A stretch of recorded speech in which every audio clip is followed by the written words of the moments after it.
Can you speak on the experience of being on NFL Sunday? That was pretty big for boxing. That was pretty big for for boxing. you. Can you speak on that? Yeah, you know what? I will. This is what I will say. Since I became a professional boxer, my whole goal through this whole thing was to change the persona of a professional boxer. And we still do. And we probably for a long time will have the bad boy image.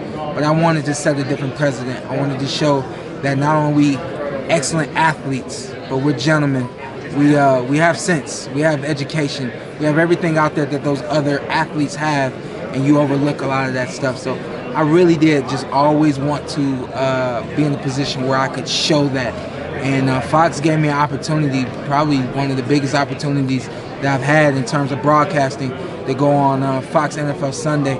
And I went on there with all those guys, Michael Strahan and Kirk and Jimmy. I mean, all the guys. And these are guys that I've watched Sunday after Sunday.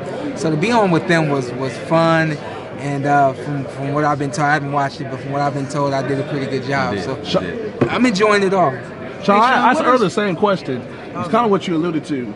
Y'all two brothers on this big stage, but there's no craziness, no Adrian Broner-ness, or none of that. And it's been very respectful, even though it's intense. It's all about who's the best. It's not personal. How big a deal is that y'all both came off this way on this platform? At the end of the day, I think people forget that our job is to get in there and fight. I think a lot of times people look at things that we do outside of the ring or who we doing with or whatever, so on and so forth. At the end of the day, him and I are supposed to fight in the ring.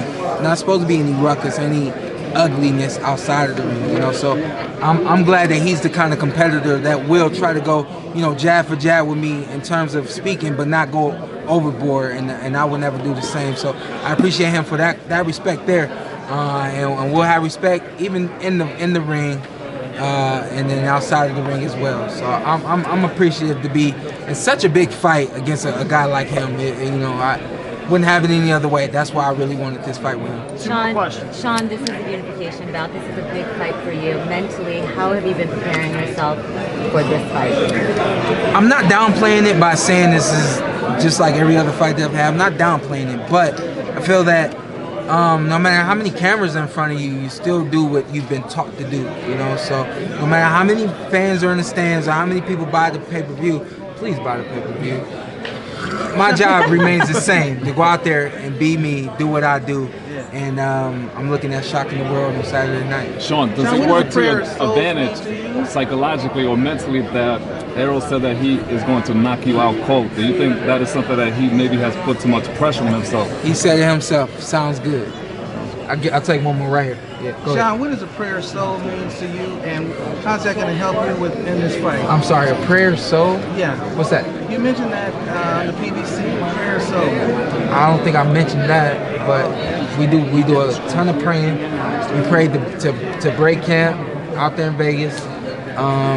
We've been praying together, staying diligent from a spiritual standpoint as well, man. I think in order for this to work the way we need it to work, everything has to flow simultaneously, physically, nutritionally, spiritually, mentally, psychologically, the whole nine. Everything has to click and fire on all cylinders. So that's what we're focused on right now. Shawn, All right, guys, thank you.